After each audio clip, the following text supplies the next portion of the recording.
Annie Kunz is a two-time U.S. champion, Olympian, and former professional heptathlete who represented Team USA at the Tokyo Olympics, where she finished sixth in the world. A two-sport All-American in college, Annie spent nearly a decade competing at the highest level of track and field.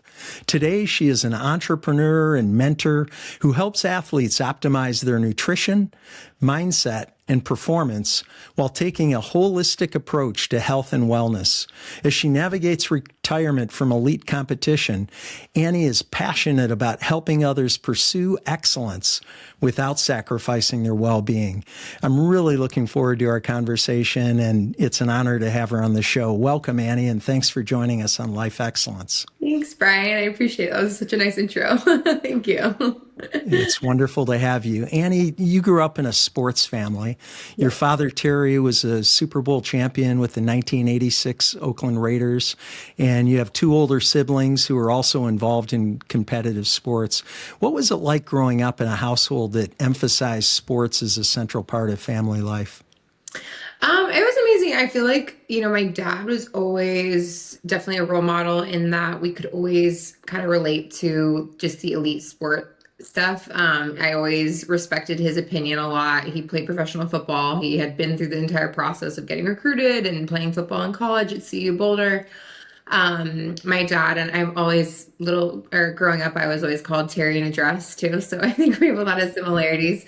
And it was just always nice to have him kind of help me just through that process of wanting to go collegiate and then wanting to go pro and then the Olympics. I always felt like he could really relate to a lot of the things that I was going through, and I respected his opinion a lot. But I will say, I think something that I'm the most grateful for just growing up, I don't think my parents ever pushed anything too much on me. I've always kind of had that innate drive, and they always asked me first. They never pushed me into a corner of, what they think I should do or where I should go or what team I should be on. So I really appreciate that about them. And I'm just super grateful for the support that they've given me because it means everything to me. I wouldn't be where I am without them. Well, it sounds like a fun family to grow up in, and this is just a random fact, but the Oakland Raiders around the time that your dad played for them was my favorite team. It's still my all-time favorite NFL team, with Kenny Stabler and Fred Biletnikoff and Cliff Branch and your dad and many others. But that was just a great time growing up, and how wonderful that he was able to just reach the pinnacle of his profession and win the Super Bowl. Yeah, I know. That's so funny. He has a lot of stories. He's like, when I was growing up, he'd be like, "I'll tell you when you're 30." Well, make sure you tell him I'm a huge fan and have been since I was very young. Yeah, Annie, I know you were raised in a suburb of Denver, and you were a three-sport athlete in high school, which is remarkable. Mm-hmm. And in addition to participating in multiple events in track and field, and we'll certainly talk more about that, you also competed in soccer and volleyball. Share with us the evolution of your participation in sports. Which sport did you start playing first? And maybe you just tagged along with your older siblings as they were playing sports. Mm-hmm. And how did you end up playing three sports in high school? Yeah, so I started running track when I was 2.5. I'm 6 feet tall now, so as you can imagine, I was tall for my age when I was little as well. And I'm 8.5 and 10 years younger than my siblings, so I would always kind of get taken and dragged to their track meets. So my parents threw me in the 50-yard dash when I was 2.5 years old. So started at a very, very young age. I started soccer when I was 3 years old.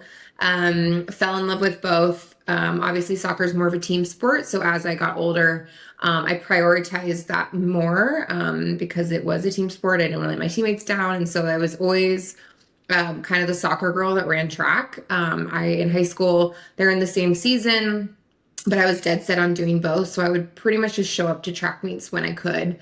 And then train with the soccer team. My sister was also my track coach in high school, so she would kind of meet me outside of track practice hours here and there to kind of get some training in. But just kind of navigated that in both seasons. I had a really supportive school that kind of helped me. The DA, I remember, or the AD would always help me kind of navigate the scheduling and things and try to make it work so I could do both. And I also did club soccer. I loved volleyball. It was something that my parents were like, "What? You want to do a third sport?" But a lot of my friends are playing, and it's just a really fun sport. I always say if I grew up in California, I probably would have played volleyball earlier because I just love it.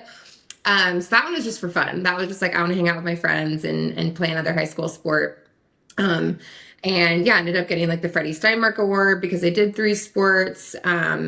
And I don't know, I think I was just always really stubborn. I think coaches always kind of tried to push me into more just focusing on one, but I was really stubborn. Like I loved all of them. I had fun doing all of them and didn't want to give up either. And that I kind of brought that into getting recruited. Soccer recruits a lot earlier than track for college. And so started getting recruited for soccer schools and would kind of just look at the track programs while I was doing that, talk to their coaches, see if they were interested. And that landed at Texas A&M where I was able to do both. Yep, and we'll definitely talk more about your stellar career at Texas A&M, and you did pare it down to two sports, and I have some questions about that. But I before we go there, I'm curious about your dad's influence on your athletic career and that of your siblings. I know you said that your parents didn't really push you. It was your choice to do that. I'm wondering, since your dad achieved success at such a high level of his profession in the NFL, were you and your sister and brother encouraged to set the bar high in whatever you did, even though they didn't push you to manifest that in sports? But I just wonder about the standard that your parents had for you to excel in whatever you did. I don't think that there was like a standard that we felt like we had to measure up to at all. I don't think that was kind of the environment of our household. I think my parents put me in everything and this figured out what I enjoyed. I really appreciate that. They didn't just pick like two sports. Like I literally did every sport you can think of growing up. And then just, was asked, what do you love? What do you want to keep doing? And things like that. I think that our parents always created an environment of support to give us the tools and the resources to pursue the things that we were interested in. And I really appreciate that. I feel like they were at every single soccer game I think I've ever had, every track meet. Truly the most supportive parents. And, with the college process, just really gave me the resources. They sat me down. They did force me to like call college coaches and really do my research in the programs that I was looking at. And I always really leaned on my dad with that because he got recruited and, sometimes going through that process, you got to weed out the people that are, just saying what they want to get you there, and then find the really genuine coaches and things. So I really leaned on him through that process. And I think that, I don't know, I think it was more just like an innate drive that I had. I think because my dad had won a Super Bowl, I think that, I don't know, maybe I saw the potential of like what that could look like for my life. And obviously we're a really talented athletic family. My dad's cousin played for the Bears. So the Kunz family's always been really well known in the sports world. So yeah, I think I saw that and kind of maybe opened my eyes to like pursuing something big for myself, but I don't think pressure was ever there.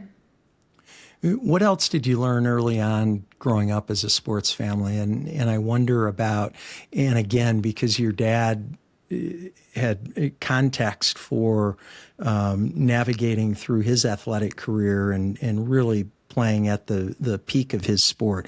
What traits or characteristics did you develop that helped you to not only excel in sports, but also carry through to other areas of life? As you look back, what were the values or maybe some of your dad's sayings or just things that he said or that you saw in him that that you can attribute to your success in athletics and also in other areas of life? Yeah, I mean, if anyone that knows my dad knows he's a no BS kind of guy. He will give it to you straight. He doesn't sugarcoat anything. He's very sarcastic. That's kind of like his love language, is if he's like picking on you and giving you a hard time. That's totally his love language. And I always appreciated that. I felt like he always would tell me straight. I remember, I remember I was in high school at indoors at Simplot Games, this indoor meet, national meet. And I had missed my two first opening bars. And my sister was coaching me at the time. She's giving me like a pep talk, just trying to like be really positive. And my dad walks over and he's like, "Hey, get your head out of your ass." So So just moments like that where it kind of is like, okay, yeah, like what am I doing? Like be an athlete, little things like that. He is a no excuse guy. I think our entire family, my mom and my dad are just extremely driven, hard workers. I think work ethic and nothing was ever handed to me. I always kind of feel like they gave that to me, just really taught me the value of hard work and what it means to really fight for what you want and give it everything you have and sacrifice. And yeah, I think those are probably the biggest things that I learned through them that I think have carried me a very long way in my career. Those are all great lessons, and they obviously helped you in your life. I wonder, did you clear the bar after your dad gave you that encouragement? I did. I think I ended up getting second at the meet, so it worked. Annie, you glossed over it very quickly, but you're recognized as Colorado's top female high school athlete for overall excellence across sports. And you went on to Texas A&M on a soccer scholarship, actually, but then excelled in both soccer and track and field. We talked about playing 3 sports in high school. I'm guessing you only played sports or ate or slept or went to class. Yeah. In college, one sport is more than challenging enough given the academic rigor. How did you manage competing at such a high level at the college level in 2 sports? Because that's a whole different, I would equate that to maybe like 4 sports in high school, right? Yeah, no, it was a lot. I would agree. It was definitely, I had a challenge ahead of myself, obviously, when I was getting recruited. It was, and I think it's even worse now, is you really don't hear of dual sport athletes in college. It's very rare. And I think when I was getting recruited, obviously soccer was the ones recruiting me first, and they were going to be my scholarship. So I was a full ride scholarship for soccer. So I technically was a walk-on for track and field. And so, soccer kind of owned me in a way. And I think that in the initial meetings, I think a lot of the soccer coaches thought, she'll do this for a year and then it'll fizzle out and we'll, just have her play soccer. And I did it. I did it all 4 years. I felt like it created less burnout for me. I think that it also, I think I was using different muscles and it protected me in a lot of ways, just with injuries and things. And I just loved them both. Like I just never was willing to give up either one. And it did get challenging though. Obviously when you're in season to in season, I'm taking the minimum credits that I can take every semester because it was just too much. I was traveling all the time. So I would go from, reporting in July for soccer. So, and then track would start up in December. And then in the fall, I would go on our off day in soccer. I would go throw or do like a couple like technical things with the track team on my off day for soccer. So I was just making it work as I always had in my whole career. But I think that caught up to me a bit because you aren't getting those foundational parts of the year.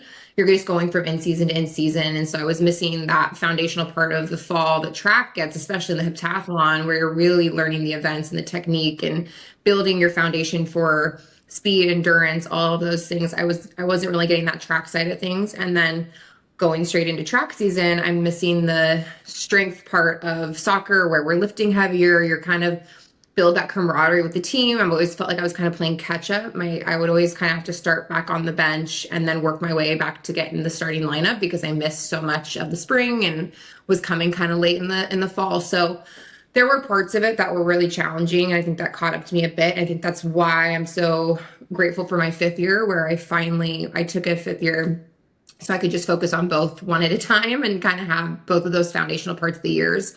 And that's when it took off for me. It took off for soccer. We went to Final Four for the first time in school history.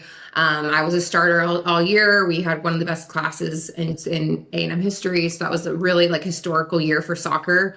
And then I transitioned to track for the very first time in my life. Because like I mentioned, I probably can count on 2 hands the high school practices that I had in track. So getting that real full year and a half of just putting all of my energy and focus into track and field, that's when everything took off for me. And I really realized, wow, I have a really high ceiling in this sport that I didn't realize, and qualified for the Rio Olympic trials in 2016 that year. I think I went in dead last, ended up finishing top 8, broke the school record for A&M. And that's kind of when it changed the trajectory of my life where I decided, okay, I think I want to pursue this instead of soccer professionally, and see where I can take this thing. And it's been a wild ride ever since. Well, and it's important to point out that when you say you played both sports, you played both sports full out. You mentioned finally becoming a starter, having to when you weren't at the early practices, having to really kind of pick up or catch up to other players that had started the season. But I read your statistics; they were remarkable. I mean, you weren't sitting for sure. You weren't sitting on the bench, No. and you were a star soccer player, and you eventually switched to track and field, which again is just remarkable. You mentioned the heptathlon. Tell us about the heptathlon. First of all, what is it? Because I'm sure there are people listening and watching who aren't familiar with that event. I needed to look up the 7 events that make up the heptathlon and what that looks like over a 2-day competition. So if you could explain that, that'd be great. And second, what was it that attracted you to the heptathlon? Yeah, so the heptathlon is a lot of people think I swim and bike. I'm like, no, it's just track and field. But, I'm horrible in water. And yeah, so it's 7 different events in track and field. The most people recognize the decathlon. What Bruce Jenner did, it's more well known. The men do 10 events over 2 days. Women do 7 events over 2 days. It's based on the point system. So however you throw, how fast you run, you get a certain amount of points down to like the millisecond, down to the centimeter, millimeter, and they add that up at the end, and it's based on a point system. So that's the heptathlon. I got recruited to be a heptathlete when I was started to get talking to the track coaches as I was getting recruited for soccer, and almost all of them were like, oh, you'd be a great heptathlete. In high school, I had done the 100 and 300 meter hurdles. I had run the 4x2, and I had done all the jumps. So triple jump, long jump, high jump. And so, yeah, I just got recruited as one. I had no clue what it was, like whatsoever. And did my first heptathlon, I think going in maybe my junior year, summer, maybe going into my senior year, I think, ran my first 800 and was like, what the heck did I just sign up for with all these college coaches that want me to be a heptathlon? It was extremely challenging. So kind of just fell into it as just everyone thinking I should be one as I was getting recruited. And yeah, it's been the biggest challenge and greatest challenge of my life for sure. Well, and so you hit on a number of the events, and you had run the events before: hurdles, runs, high jump, long jump. But what about javelin and shot put? I mean, when I look at you, when I think of shot putters, for example, I think of somebody who looks very different than you look, and that's that's no diss on you. But those had to have been completely new things for you, weren't they? Oh yeah, very much so. It's more in Europe. They grow up throwing things. We like javelin is super popular over in Europe. In the US, it's not at all. Javelin was, when I say a learning curve, that is to put it lightly. It was one of the hardest events by far. It's the most technical event by far. And almost every heptathlete starts learning it in college. Not many really know the heptathlon. I think it's starting to get nowadays, people are starting to do it more in high school. But when I was in that phase, no one did the heptathlon until college. You just kind of get recruited as one, and they teach you. So that was a really big learning curve. I remember my one of my first heptathlons, my college coach told me I could throw a stick further. I think I threw like 15 meters, and I think it hit me in the back of the head on the way out. So yeah, those I did not grow up with, and was definitely one of the more challenging things. Especially, I didn't play sports with throwing things. So that was really hard. But shot put ended up being my best event, one of my best events. So did javelin. It ended up becoming one of my better events. But I have the Olympic trials record in the shot put, which is really funny. But it's all legs. It's not really upper body. It's more a reaction of your lower body. So definitely technical. That's interesting. And I know it's not uncommon in track and field to compete in multiple events, but 7 events is a lot. And especially given the diversity of the heptathlon, like we talked about, it's not, they're not all running events. They're not all field events. It's a mix of the two. What are the unique requirements for a heptathlete? And how did you develop the skill set necessary to compete at such a high level? So how did you figure out the javelin and the shot put, and also refine maybe other events that you had participated in but needed to become better at? Yeah, I mean, the heptathlon is speed and power. That is the what you need for all of the events. I think the unique thing about being a heptathlete is, I mean, it's like the all-around athlete, right? It's like you have to be above average at a lot of things. I always say I'm above average at a lot of shit, but not excellent at one. But and that's kind of the heptathlon, and it's really challenging more mentally than, I mean, obviously it's incredibly challenging physically, and being able to, it's one of the most grueling 2 days you can imagine. I mean, at the end of the hep, you feel like you got hit by a bus. So obviously it's physically challenging. The technical side of track and field and the heptathlon is also just, it just takes a really long time to become really good at all 7 events. And so I think that is a challenge. So in college, you kind of lean more into your strengths, whatever those might be. So just really trying to focus in on those and get as many points as you can. And it's, yeah, I mean, I don't know if that answers your question, but it's definitely speed and power is like needed for the heptathlon. Yeah, it's a challenge for sure. When did the possibility of competing in the Olympics first occur to you?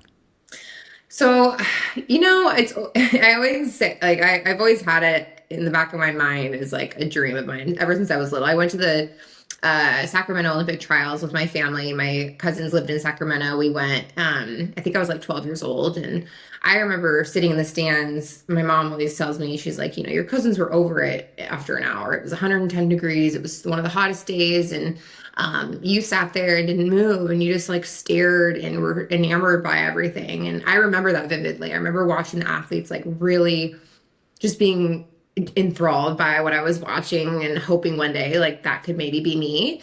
So I've always kind of had that dream. There was an interview in high school. They asked me like, what do you want to go to the Olympics in? And I'm like, I want to go to both soccer and track, So it's always kind of been a thing I've said and like been a big dream of mine. Now the reality of that, I think, was really challenging.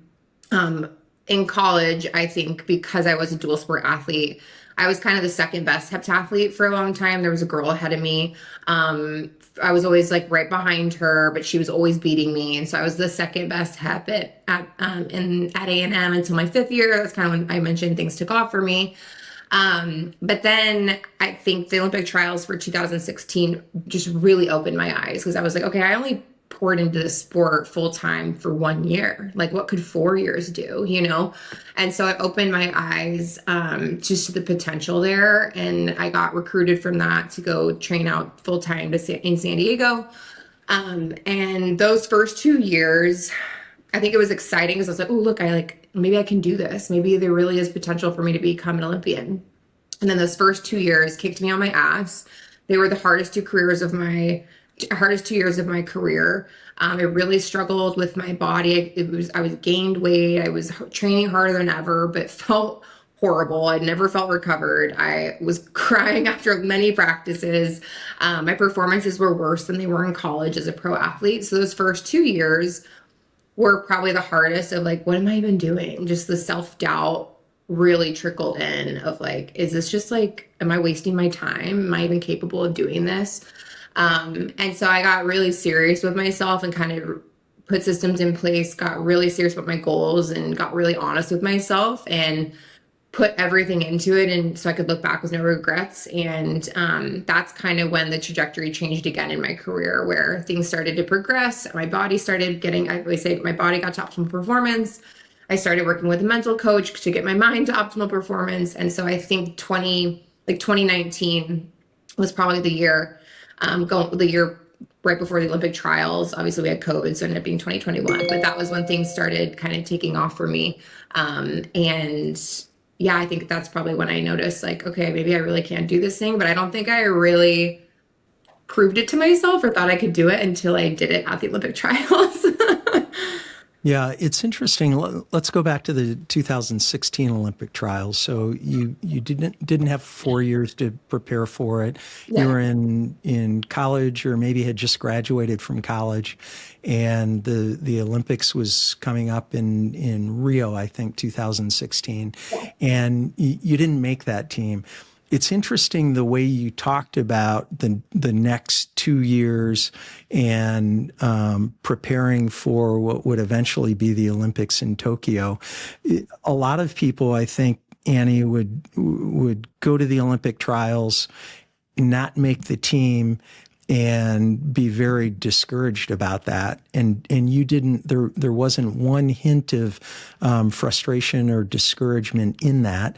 And in fact, it seemed like that fueled you for, you mentioned 2 years and getting to 2018 and then preparing for what you thought was going to be the 2020 Olympics in Tokyo. But help us to understand that. What was your mindset right after you didn't make the team in 2016 and then into the next few years?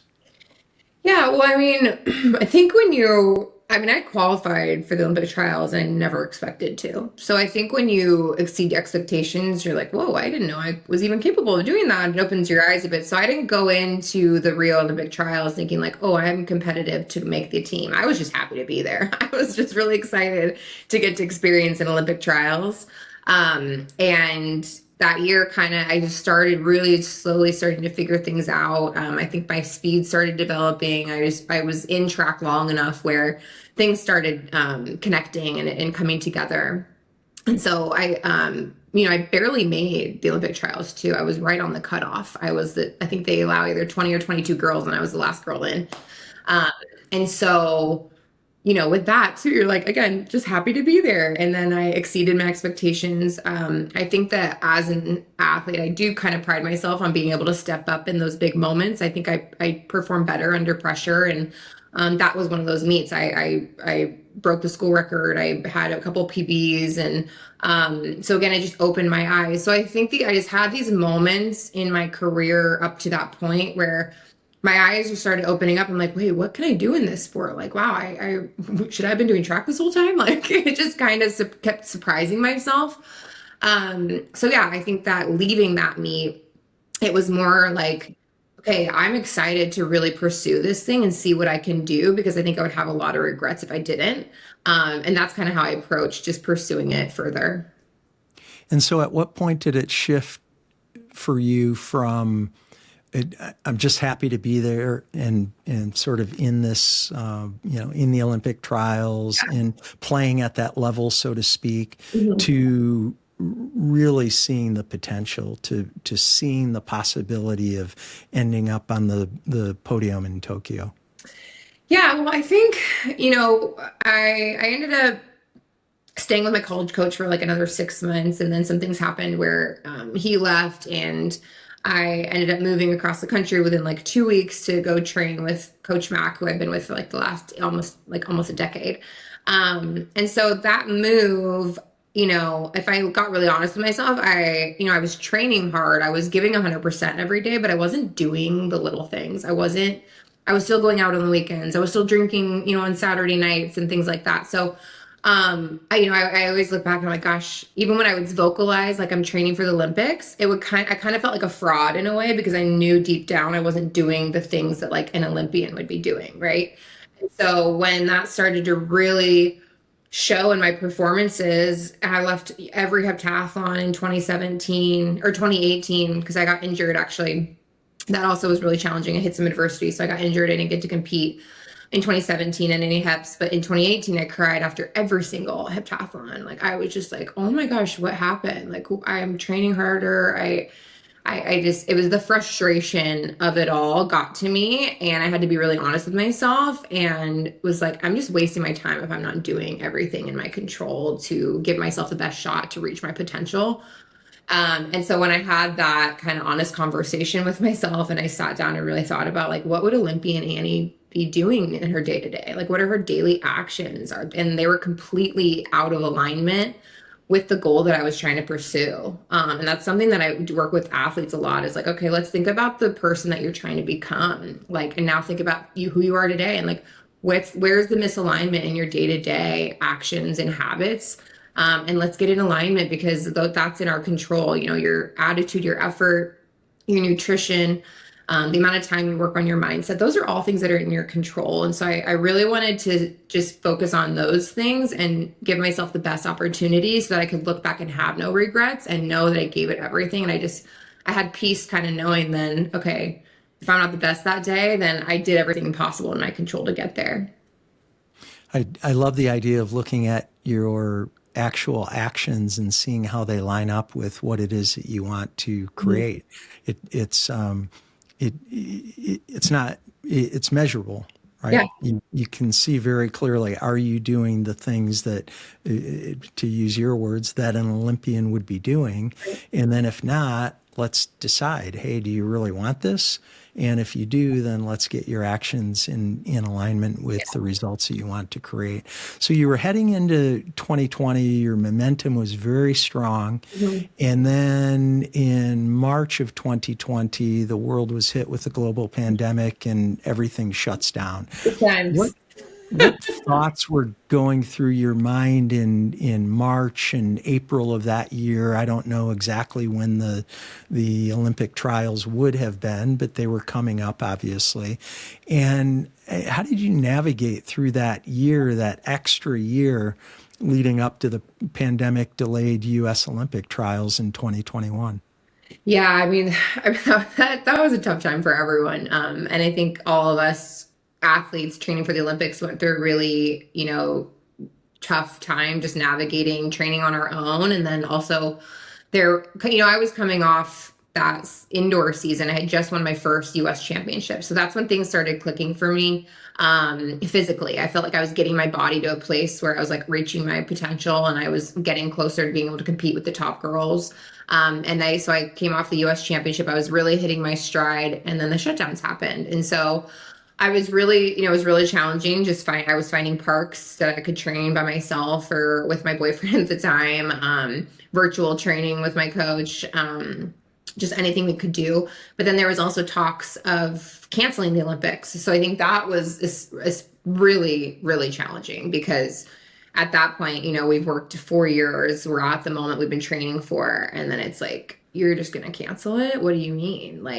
And it's just a very small window for athletes, right? It's like to peak at the right time for it all to come together. If it had gotten canceled, I have to wait another 4 years and I'm aging, I'm getting to the end of my career. So it was really challenging. I think that's the first time that I struggled with depression. That wasn't just like relationship breakup depression. It was like, oh my gosh, I can't do the most mundane things. I remember my dog had like a rash at one point and I couldn't even call the vet. He started bleeding before I called the vet because it was just the most mundane things that felt so challenging. I didn't want to get out of bed.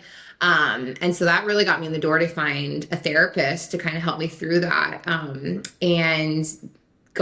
Working through that with a therapist led me to finding a mindset coach because I was like, okay, my body's ready, but I knew my mind was not in a place, especially in the heptathlon. I'm a really emotional person. I wear my heart on my sleeve. You can see it in my demeanor, my, my mannerisms, everything, my body language. And I really struggled mentally with the heptathlon. You just have to have almost like short-term memory loss bouncing between the events, good or bad. You kind of have to let them go and move on to the next one. And I really struggled just navigating the mindset thing, my mindset side of things within the heptathlon. So kind of opened my door. Therapy from COVID opened my eyes to getting a mindset coach. And I fully believe I'm an Olympian today because I got a mindset coach and allowed me to really get my mind optimal performance and learn how to navigate the ups and downs of the heptathlon in real time and perform at my best. As I was prepping for the show, Annie, I really got the sense that your 2021 Olympic trials performance was a massive personal breakthrough. Yeah. Would you attribute that to the mindset coaching, or were there other things that contributed to everything coming together at the right time? Because it really seemed like that was definitely a shift. Yeah, no, 1,000%. Yeah, I mean, I'd say I became an Olympian because I got my mind and my body to optimal performance. And when I got really honest with myself in those moments where I kind of was like, I got to decide if I'm going to change the trajectory of where this thing's going. And at that point, like I had mentioned, I had gained weight. My hormones were off and I couldn't figure out what was wrong. I was eating healthier than my training partners. So I got help in that area too. I started working with a practitioner to help me figure out how to fuel better. And up until that point, I had just listened to the nutritionist that we had worked with, like, through the college system and even at the Olympic Training Center. And it just was not helpful at all. And so I found someone that really helped me get my body to a place where I was operating at optimal performance. And so I think that was huge, where my body was ready, but then my mindset. And I worked diligently with a mindset coach. I pride myself also just on my routines and my habits and my my neuroticism with those things. It's a part of my crazy and my superpower, I think. And so I was really diligent about the things that I was working on with my mindset coach. I was diligent about my journaling.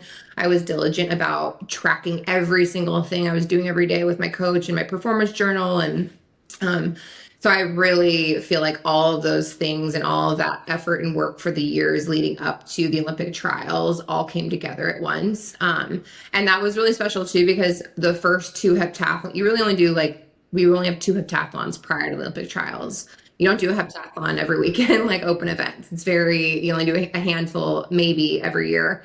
And my first one I had gotten injured in, I bruised my heel in the first event, so I didn't finish the hep. And we were coming off COVID, so I hadn't had a heptathlon score in over a year and a half. And then my second heptathlon of the year, I was winning at Bartes, which is one of the top heps in the world outside the Olympics, and surprised the hell out of myself, was winning after day one, and then fouled all my jumps in long jump day two, so I didn't get a mark. So going into Olympic trials, I had no mark. I had no idea what I was capable of. And so I really had to put into practice all of the work with my mindset coach, because the pressure alone leading up into the Olympic trials is like nothing I can even explain when you work that hard for that long for something. And then it's one moment that matters.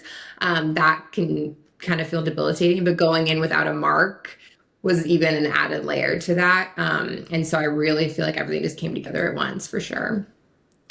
How much would you say is mindset versus the physical part of it? So you had the physical part down. You had been very physical, participating in multiple sports your entire life, and yet as you talk about the mindset piece, it's very clear that that's what enabled you to get to the next level. If you had to put a percentage on it, how much is physical and how much of it is mental?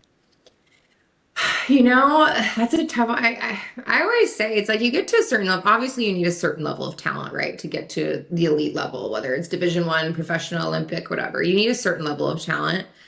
But then when you get to that level, everyone is talented. Like everyone has the capabilities around, and there's always going to be a handful of you. They all have the capabilities. So I always say it's like your mind is what's going to get you there and push you over the edge and set you apart. And so I believe, it's funny too, because I think mindset in sports, I think it's becoming better, but I think it gets neglected the most. And I think it's probably the most important thing that you should be focusing on. I think you should train your mind as much as you're training your physical training. So I know, I want to say it's like 60-40 mindset, physical, I really think it outweighs your physical training in a way, in a lot. I would even go higher than that, but people are probably like, you need to be talented too. But yeah, I think it's everything. And I think it really is a differentiator once you get to that elite level. That's really great insight. I want to say that Yogi Berra has some quote like it's 80% physical and 60% mental or something. Yeah. It's all in for sure. You mentioned routines and habits, and I know you're a huge goal setter, and I really appreciate that about you. I'm a huge goal setter. And you were actually kind enough to share your list of goals and affirmations from 2021, or at least some of them. Yeah. And tell us why it's so important to write down your goals and affirmations and share the results, if you would, with our listeners and viewers that discipline alone has created in your life. First in 2021, and that's what you shared with me, your goals going into the Olympics, and then also more broadly in your athletic career and even outside sports. Yeah, you're never going to outperform your self-image. And so if you don't believe something about yourself, you're not going to act that way. You're not going to be able to achieve it. And so I read a book I want to say it was like around 2019 by Lonnie Bassam. It was With Winning in Mind. It's a great read. And he talks in it about kind of the equilibrium between self-image, your conscious mind, and your subconscious mind, and how when you hit that flow state, they're all equal. And so journaling was a big piece of that. It was, and it's, journaling and physically writing it down because your brain slows down, so you're able to process it better. But I took that very seriously because I really struggled with self-belief in myself. And so I knew I had to obviously I tried to trick my brain into believing I could do it because that was something that I really struggled with. So for me, writing it down every day was extra reps of improving my self-image and believing that I can be that Olympian Annie that I'm really trying to become. And writing down my goals and the affirmations that I wrote down, I would say majority of the time I didn't believe it as I was writing it down. But I really, truly believe your words become your world. And I try to not vocalize any negativity or vocalize, complaining or anything like that, because your words, I really believe, thoughts become things and your words become your world. And I learned that from a couple mentors recently. I was like, oh my God, it's so true. And so I really firmly believe that. And those are all just practices around kind of improving my self-image. And it's incredible because I hit every number that I wrote down, and it's a perfect example of the why behind it. Because I promise you, I didn't believe half of them when I was writing them down. Do you feel like you grew into your goals? Yeah, for sure. A You bought thousand, 1,000%. Yeah, I think I agree with my goals. And again, self-belief was something that I struggled with. And it's, you get to the Olympic trials, and it's, for, at that time, 5 years for one track meet. If I don't get top three, I don't go. I could be the best heptathlete for the last 10 years, and I don't get top three, I don't go to the Olympics. So the pressure is debilitating.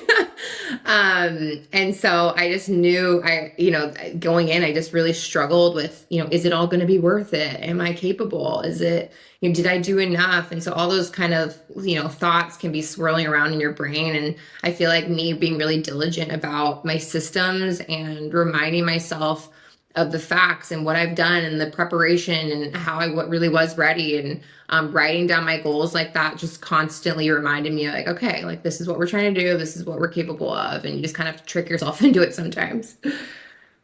Your goal in Tokyo for 2021 was to be on the podium, and that didn't happen. You have such a positive attitude, and I just can't wait to hear how you frame this. But how did you feel at the time, and how have your thoughts evolved since then as you look back on that? And you said, how did I feel at the time going into the Olympics? How did you feel when you ended up sixth and didn't medal? Again, that was kind of, there's parallels to my first Olympic trials with my first Olympics, because going into that, like I said, I didn't have a score in 2 years. I was just trying to make the team at that point. Like, obviously I wanted to win the Olympic trials. That was a big goal of mine.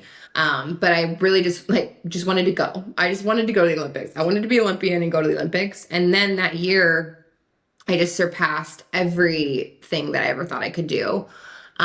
Hit all the benchmarks that all of my goals, I hit all of them. And I was the top scorer going into the Olympics, which I never expected. And so again, that kind of was I felt a little bit more pressure, just to repeat it. It's also really challenging because the US Olympic trials is so close to the Olympics. So you don't really get a normal taper zone, and you have to kind of peak twice really quickly. And so that was hard for all the US heptathletes, whereas a lot of the other girls, were just waiting. They just get selected by their country. So they're able to just prep and peak at the Olympics. So we all kind of hit a little bit less than what we did at Olympic trials, but going in, I definitely felt more pressure. And I remember having specific conversations with my mindset coach about that, just feeling extra pressure to perform and win a medal now, which that was never something. It was something, again, that was in the back of my mind, but it was like, oh my gosh, it's actually here. Like, I could do it. Like, my score at Olympic trials would medal in any other Olympic year. So I kind of did feel a little bit more pressure going in. And I remember we had a really good conversation like a few days before the Olympics, and he just kept reminding me, what's your why? What's your why? And he's like, why have you always wanted to be an Olympian? And I'm like, well, always kind of go back to little Annie. Like that was just always little Annie's dream. And he's like, do it for her then. And that kind of like alleviated a lot of the pressure that I put on myself, because I went out and competed for that little girl that had a dream of being at the Olympics. And I just wanted to be present and enjoy the experience and not be crippled with anxiety and look back at that experience and be like, gosh, I didn't even enjoy it. And I wasn't present. I didn't get the most out of that experience because I was so crippled with anxiety and pressure that I put on myself. So that kind of alleviated a lot of that going into the Olympics. Well, it's such a tremendous accomplishment, as you know, just to be on the Olympic team, just to be able to compete at the Olympics. And so hopefully all Olympic athletes fall back on that regardless of how it went. Obviously, it's great to medal, be great to win a gold medal. Yeah. But at the end of the day, there are so few athletes who get to even participate in the Olympics. Totally. And for your entire life, you will be called an Olympian. Yeah. It's like your dad. Forever club. Super Bowl champ. I mean, just to get to the Super Bowl, right? It's the same thing. So it's an amazing accomplishment. One of the things I've observed about high achievers, and I know you'll have insight on this, Annie, is their struggle.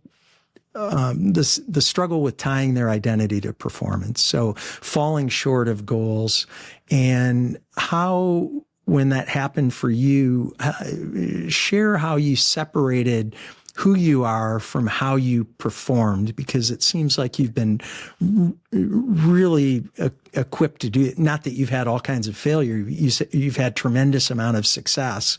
But what advice do you have? Because I know people struggle with that when they fall short of their goals, when they set lofty goals and they go all in and they train or they do whatever it takes to have a chance at achieving that goal.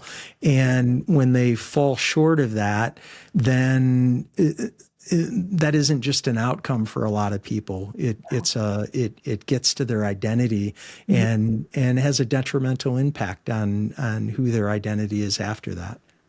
Yeah, I mean, I think that's something that we all struggle with no matter what you're doing. I think it's really hard to detach from, what you're doing and who you are. And those can become really sticky. And I think a lot of Olympians, especially, and I'm kind of going in the transition period, and I've kind of navigated it a few times in my career, but just, when the Olympics is over and you wake up the next day and you're like, oh my gosh, now what? It's like I pursued this thing. I gave my entire life to this thing for 30 years of my life. All of my friends now are kind of established in what they're doing. And I'm, in a way, starting over. And so it can be really challenging because the athlete is who has been your identity your entire life. And I think I look back at my career and I think I really feel like God put me through a lot of situations my second Olympic cycle. So leaving Tokyo, I got sixth. I was fired up more than ever because I was so close to the podium and I knew it was within reach. So I was really motivated to get going. And so decided I was going to pursue another Olympics. And that was never the goal. I was always going to retire. And so I think that's something that I learned too, is like there's always the next goal that you're going to be chasing. And if I had gone to the Olympics, say I went to Tokyo and I got a gold medal, okay, well now I want 2 gold medals. It's like there's always the next thing that you're going to be chasing, and I've learned that they can be really fleeting. Like I think goals are really important to have, but I think that tying your self-worth, to achieving them is a really slippery slope. And looking back at my career, I'm really grateful that God put me through those times of adversity, because I think it forced me to look at, okay, who am I outside of this thing that I'm doing? Like, what else do I enjoy? What else fills my cup? Because I really struggled, I think, just with the joy of the day-to-day in my second Olympic cycle. I, again, put a lot of pressure on myself. At that time, I had sponsors now, so I felt like I had to perform for them. And it was just a very different experience in my first Olympic cycle. And I had a lot of conversations with, my mental coach through that. And one of the challenges he gave me, he's like, well, we had a call and he's like, what are you doing outside of, training? And I'm like, what do you mean? We don't have time for anything else, tunnel vision. I don't have time for friends. I don't have time for anything else. I come home, I watch video, I journal, I write my goals. that's all I have time for because I have to pursue this. I have this small window and I got to pursue this thing. And I think when you have tunnel vision like that, creates more pressure and it's more miserable. And so I think it forced me to look at other things. He gave me a homework that week of like, go do something that you enjoy that has nothing to do with sports or track, nothing. And I signed up for a pottery class and I loved it. And so I just kept, that was like my Wednesday. I went to pottery class and I think it got me closer to my faith too through those journeys because I got injured. I struggled with injury a lot on the second Olympic cycle. And those times really pushed me like towards my faith and, my identity, just being, I'm a child of God. I'm a child of God and I run track. And so I really tried to focus on those things because I knew my career was coming to an end at that point. It was like, okay, Paris is for sure going to be my last Olympics. And I don't want to wake up the next day and be like, who am I outside of this thing? And so I always tell athletes, it's very important to have goals and pursue things because it teaches you such good values. You meet incredible people, but you look back and even if you get to that goal, it's over like this. Like the medal moment is like 30 seconds of your life. The Olympics was 2 weeks of my life. It went by in a flash. And so when you're on the other side of that thing, it's more about who you become along the way versus what you achieved. And that's the stuff that you're really grateful for. I'm grateful for the relationships that I've built, friendships, the lessons, the hard work, the discipline, the mindset in me that I've built through the sport. So it's really just about who you become along the journey, not the end goal. I love that. I'm grateful that you shared that response. And I also really appreciate you sharing your faith. I know that's a big part of your life and a big part of how you've gotten through the adversity that you've gotten through, and also a big part of how you've emerged beyond elite athletics and into the next season of life. You've experienced a lifetime of in athletics in half or a third. Yeah.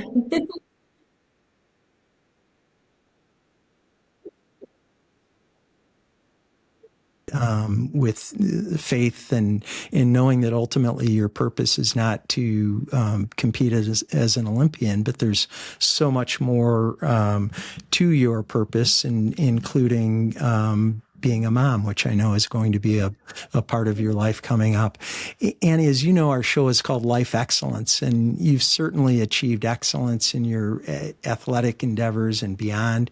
And I'm curious, what does excellence mean to you? What does excellence mean to me? Ooh, that's a loaded question. To me, excellence isn't, a result or an outcome to me. I think excellence is reaching your full potential, whatever that is. And I think that's a lot of what I'm big on goals. I've mentioned that. And when I work with athletes and stuff, you want to be successful and you want to be excellent. But again, it's more about, who you become along the way. And I think reaching your full potential in whatever avenue you're pursuing is more excellence than an outcome or an achievement or a goal that you've reached. I think, and that's kind of been my journey of looking back, and it's like, okay, I want to look back and have no regrets. And to me, that's excellence. Like I gave this every single possible thing that was in my control. And I think that's why I was able, like you said, to be able to compete and get the best out of myself when it mattered, because I was able to kind of surrender to, whatever you believe in, the universe, to God's plan for you. I was able to fully surrender because I had done all of the controllables. I had given this every single possible thing, and I knew I was reaching my full potential. And if I wasn't the one that made the team at the end of the day, I was okay with that because I knew I had nothing left to give. And I think that piece that comes with that is huge. And I think that to me is excellence, and giving something everything you possibly have, and then just having peace about whatever the outcome might be. I love that, and I totally agree. We talked about your purpose beyond the Olympics, beyond elite athletics, and I know part of your focus these days is on helping athletes optimize their nutrition, mindset, and performance. All the things that you've been talking about that you've been helped with throughout your athletic career, and I know you're currently working on a resource called the Olympic Method. Yeah. Tell us about that project and how can we all use it to achieve goals in business and fitness and in life? Yeah, that's kind of been my new passion projects that I'm working on. I am pregnant, I have a baby on the way, and so it's more, I don't have the bandwidth to work with as many one-on-one athletes as I would like to. And so it's kind of my idea of just being able to reach more people, and athletes or not, if you want to be a better mom and you have, you have fitness goals, whatever your Olympics is, that's kind of my thinking in creating this guide basically to all the systems, the routines, the habits, the mindset practices, the foundational pieces of my career that I really believe allowed me to become an Olympian in one resource. That way it'd be basically everything that I would go through with my one-on-one clients and athletes, but just in one resource and guide. So it's kind of what I'm working on right now. And, what's your Olympics? And this is how we give ourselves the best shot at reaching our full potential to get there. And I wholeheartedly believe in everything that is in it to reach any type of goal that you have. So I'm really excited that it's coming out soon. I've been working really hard to get that done. So yeah, thanks for asking. I love that and can't wait for it. When and where will we be able to find the Olympic Method? Through my social media channels, for sure. And then I have an email list also that you can grab through my Instagram also, so you don't miss anything. But yeah, definitely stay tuned. Probably the next month or so, I'll be launching that. Awesome. And we'll definitely watch for it, and we'll share your contact information in the show notes too. And hopefully you'll let me know just as soon as it's available. I can't wait. Annie, thank you so much for being on the show. It's great to meet and get to know you. And I really appreciate everything you've shared today. It's been great. Thank you, Brian. I appreciate you having me. I appreciate you. Thanks for tuning into Life Excellence. Please support the show by subscribing, sharing it with others, posting about today's show with Annie Kunz on social media, and leaving a rating and review. You can also learn more about me at brianbartes.com. Until next time, dream big dreams and make each day your masterpiece.